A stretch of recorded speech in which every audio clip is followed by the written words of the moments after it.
Во последните 7 години, над 80 девојки биле спасани од синџирот на трговија со луѓе. Најголем дел од нив биле малолетни, биле робови на своите газди и макроа. Мал дел од нив се вратиле во нормален живот. Една жртва, секогаш жртва.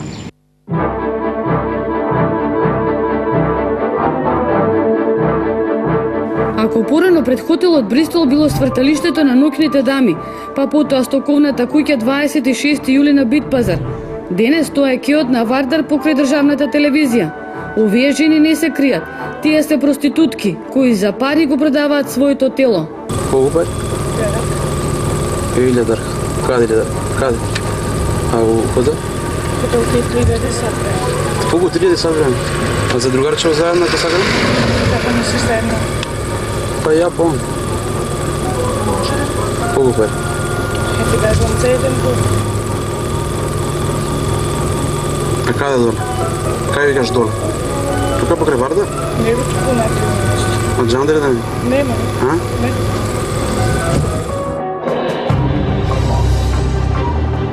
Уличната проституција е очигледна. Клиентите доаѓаат и задоволни си одат, а друмските девојки имаат избор да дојдат пак утре на истото место или повеќе да не се вратат.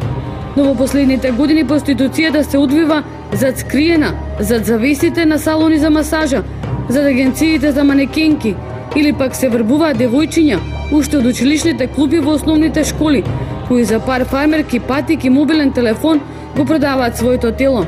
Децата се жртви од сите слоеви во општеството. Иако најчесто се децата жртви од руралните средини, од дисфункционални семејства, семејства во ризик, едноставно брза заработувачка, ветување за брз успех и децата потпаднуваат под влијание на одредени групи на влијателни моќници, луѓе, бизнисмени кои ги злоупотребуваат децата. Најмалата жртва на трговија со луѓе во Македонија имала само 12 години. Ја продавале од човек на човек, а таа го продавала своето тело. Се уште дете, но веќе длабоко навлезена во суровиот свет на развратот. И во моментот во прифатилиштето за жртви на трговија со луѓе има 2 девојчиња. И тие се малолетни. За жал се малолетни и можам да кажам дека скоро 80% од тие девојчиња на кои што сме им помогнале се малолетни на возраст од 15 до 17 години. Од 2005 година, од кога е отворено прифатилиштето, отворена порта има асистирано, односно помогнато на 81 жртва на трговија со луѓе. Најголем број од нив се македонски државјанки, но има и некои случаи каде што им е помогнато на странски државјанки. Проституцијата во Македонија станува вносен бизнис. Сиромаштијата регрутира млади девојки, а нивните шефови добро заработуваат од клиентите. Огласите во весниците се полни со понуди дека се издаваат соби од час. Парите кои се заработуваат на тој начин се огромни. Од тие причини синџирот на проституција е секогаш дел од организиран криминал. Затоа што верувате енормно се високи сумите кои секој ден ги заработуваат. Колку чини секс со малолетничка? Ефтино задоволство, но и казна затвор, бидејќи децата до 18 години секогаш се жртви и покрај тоа што никогаш доброволно нудат услуги на мажи постари од нив и по неколку децении, тие се малолетни. Во сите случаеви децата се жртви. Значи треба максимално се посети внимание во заштита на нивниот интегритет.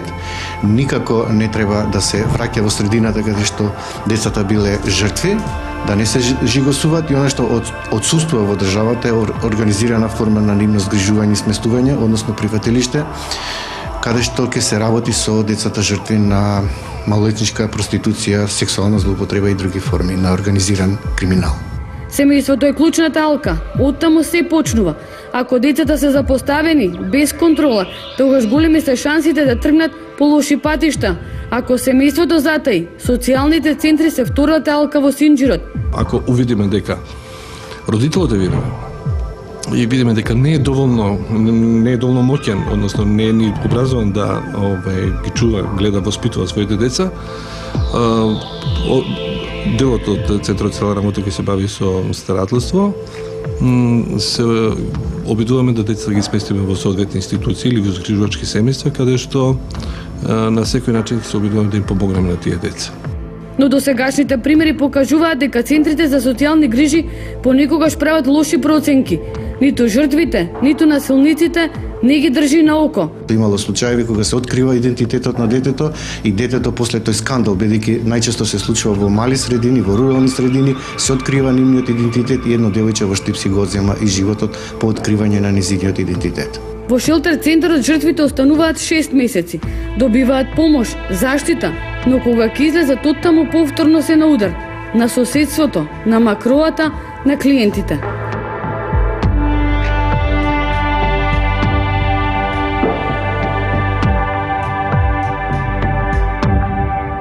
Понекогаш родителите се тие кои се макроа на своите деца, ги продаваат за пари.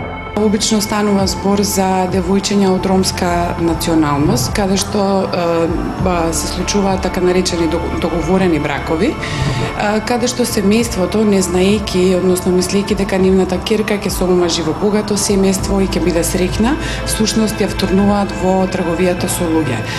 Некој од нив за кој што ќе се утврди дека имале знаење дека понатаму би се случувала трговија со луѓе, секако дека се обвинети и случаите се процесуирани.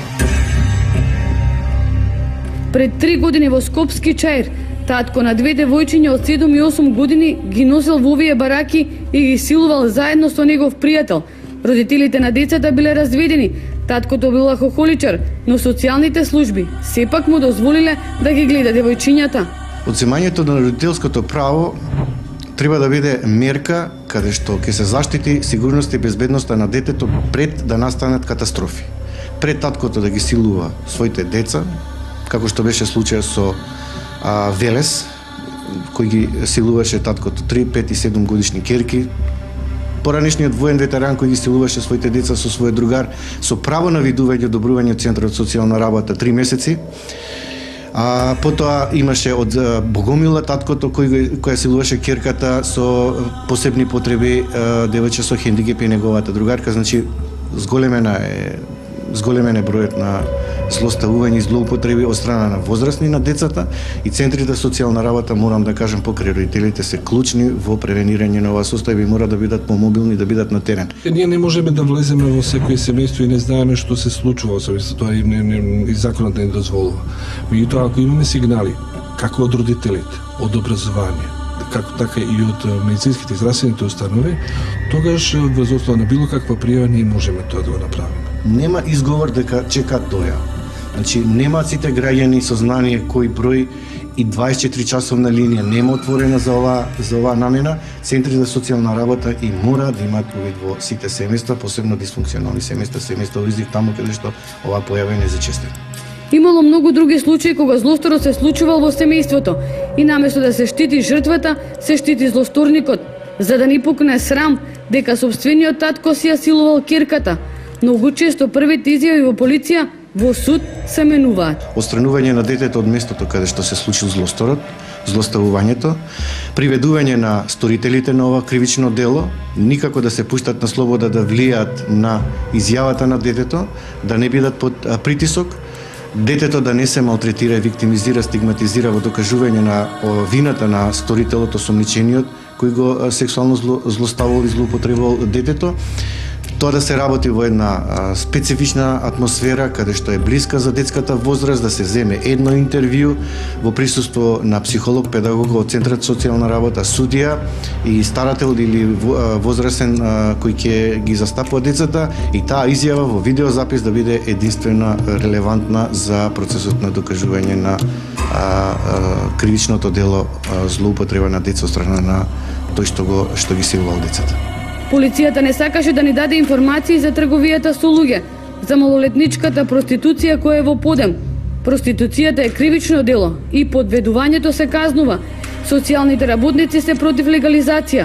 Легализацијата на проституцијата значи регрутирање на нови, значи зголемување на организиран криминал и други социопатолошки појави кои предонесуваат. Дури отварањето на јавни куќи е буквално исто. Нема во светот негде каде што таков начин на регулирање дал добри резултати. За педофилите најстроги казни. Ова го бара Меѓаши. Тие се секогаш опасност за децата.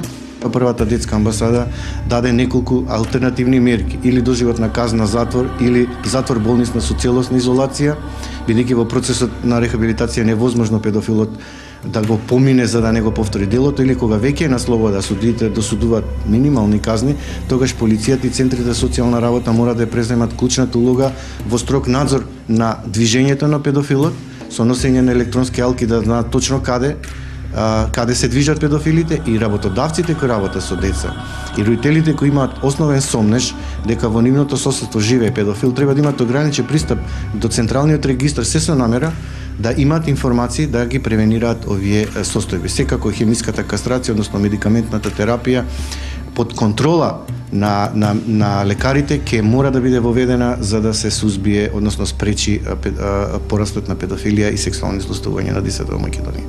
Жртвите на педофилија и на трговија со луѓе имаат трауми до крајот на својот живот. Една жртва, цел живот жртва.